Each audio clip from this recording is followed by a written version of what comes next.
قرآن کریم میں اللہ رب العالمین بیان فرما رہا ہے، لا يحب اللہ الجہر بالسوء من القول الا من ظلم وکان اللہ سمیعا علیما۔ اللہ پسند نہیں کرتا بری بات کا اعلان مگر مظلوم سے، اور اللہ سنتا جانتا ہے۔ ناظرین و سامعین، یہاں پر گویا کہ کئی باتوں سے منع کیا جا رہا ہے۔ ایک تو یہ ہے کہ کسی کے پوشیدہ حال کو ظاہر کرنا، کسی کا ایسا حال ہے، یعنی کوئی عیب ایسا ہے اسے ظاہر کرنا، یہ بھی منع ہے۔ اس میں غیبت بھی آ گئی، چغل خوری بھی آ گئی، اور عقل والا وہ ہے کہ جو اپنے عیبوں کو دیکھے۔ ایک قول یہ ہے کہ بری بات سے مراد گالی ہے، یعنی گالی دینا جائز نہیں ہے۔ اونچی آواز میں باتیں کرنا، چیخم پکار کرنا، یہ بھی اسی زمرے میں آتا ہے۔ لا يحب اللہ الجہر، الجہر میں یہ ساری چیزیں داخل ہیں، کسی کا پوشیدہ حال اسے ظاہر کرنا، پھر اس میں غیبت ہے، چغلی بھی ہے، اور دوسرا یہ ہے کہ بری بات سے مراد یعنی جہر بالسوء، اس سے مراد گالی ہے، اور چیخم پکار، اونچی آواز میں باتیں کرنا، یہ بھی ہے۔ ناظرین و سامعین، کسی کا پوشیدہ حال ظاہر کرنا یعنی کسی کی غیبت کرنا، اللہ رب العالمین نے اس سے منع فرمایا ہے، اور باقاعدہ یہ الفاظ جو ہے وہ بیان فرمائے، اَيُحِبُّ أَحَدُكُمْ أَن يَأْكُلَ لَحْمَ أَخِيهِ مَيْتًا فَكَرِهْتُمُوهُ، کہ کیا تم یہ پسند کرتے ہو کہ تم اپنے مردہ بھائی کا گوشت کھاؤ؟ نہیں کرتے نا۔ تو جس طرح تم وہ پسند نہیں کرتے تو کسی کی غیبت بھی تم اپنے اوپر جو ہے وہ اس بات کو لازم کر لو کہ غیبت نہیں کرنی۔ گویا کہ غیبت کرنا کسی مردہ بھائی کا جو ہے وہ گوشت کھانا ہے۔ پھر اس کے ساتھ ناظرین چغل خوری بھی ہے، ادھر کی بات ادھر، ادھر کی بات ادھر۔ وَيْلٌ لِكُلِّ هُمَزَةٍ لُمَزَةٍ، یہ تمام چیزیں اس میں آتی ہیں۔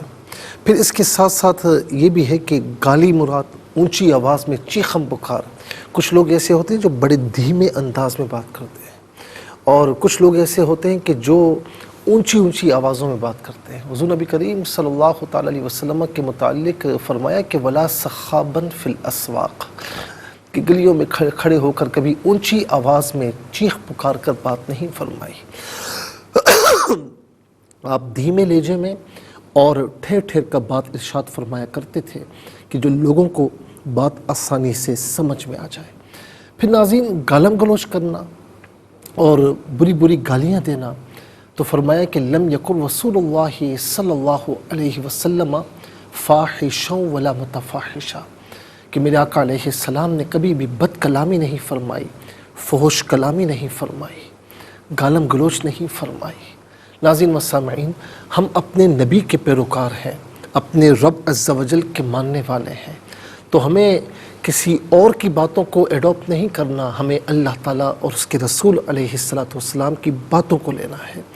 پھر ناظرین اس میں ایک بات یہ بھی فرمائی کہ الا من ظلم، مگر جس پر ظلم کیا گیا ہو، یعنی یہ جائز ہے کہ بندہ قاضی کے پاس گیا یا کسی عادل منصف کے پاس، جج کے پاس گیا، تو ظاہر ہے کہ وہاں تو بیان کرنا پڑے گا، اور وہاں تھوڑا اونچی آواز میں بھی بیان کرنا پڑتا ہے۔ تو ظالم کے ظلم کو بیان کرنا، چور کی چوری کو بیان کرنا، یا غاصب کے غصب کو بیان کرنا کہ اس نے میرا مال غصب کیا، اس نے میرا مال چوری کیا، اس نے مجھ پر فلاں ظلم کیا، تو ناظرین و سامعین جو ہے وہ یہ کرنا جائز ہے۔ لیکن اس کے علاوہ جو ہے وہ دھیما انداز، کسی کی برائی نہیں کرنا، غیبت نہیں کرنا، چغل خوری نہیں کرنا، گالم گلوچ نہیں کرنا، اونچی آواز میں چیخ پکار کر بات نہیں کرنا۔ اور ناظرین اس آیت کریمہ میں اگر دیکھا جائے تو کئی شان نزول ہیں۔ ایک یہ بھی ہے کہ سیدنا صدیق اکبر رضی اللہ تعالیٰ عنہ حضور نبی کریم علیہ السلام کی بارگاہ میں ہے جو لوگ کہتے ہیں نا کہ یار ہم اگر نہیں بولیں گے تو یہ تو اور بڑھے گا اور باتیں کرے گا، میں اگر اسے نہیں روکوں گا، اس کو جواب نہیں دوں گا تو میں یہ تو مطلب اور زیادہ جو ہے نا وہ میرے خلاف باتیں کرے گا۔ جہاں عزت نفس کی بات آ جائے، جہاں حلال حرام کی بات آ جائے تو وہاں جواب دیا جائے، لیکن جہاں پر ایسی باتیں ہیں چھوڑ دیں، اللہ پر چھوڑ دیں۔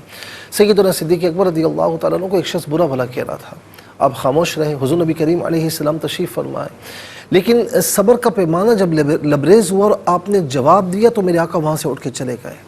سیدنا صدیق اکبر کہاں برداشت کر سکتے ہیں، آقا علیہ السلام کی بارگاہ میں حاضر ہوئی، یا رسول اللہ وہ کب سے کہہ رہا تھا، میں خاموش تھا، میں نے جیسے ہی جواب دیا اور آپ تشریف لے گئے۔ فرمایا کہ جب وہ کہہ رہا تھا تو خاموش تھا تو اس وقت میں ایک فرشتے کو دیکھ رہا تھا کہ جو تیری طرف سے اسے جواب دے رہا تھا، لیکن جیسے ہی آپ نے جواب دینا شروع کیا وہ فرشتہ وہاں سے چلا گیا تو میں بھی وہاں سے اٹھ گیا۔ دیکھا کہ کیسی غیبی مدد، جو اللہ کی رضا کی خاطر خاموش رہتا ہے نا تو کیسی غیبی مدد آتی ہے، پھر اللہ تعالیٰ اس کا بدلہ لیتا ہے، اس کے فرشتے اس سے بدلہ لیتے ہیں۔ اللہ تعالیٰ ہم سب کو عفو درگزر کی توفیق نصیب فرمائے، چغلی، غیبت، وعدہ خلافی سے، گالم گلوچ سے، اونچی آوازیں بات کرنے سے ہم سب کو اجتناب کرنے کی توفیق نصیب فرمائے۔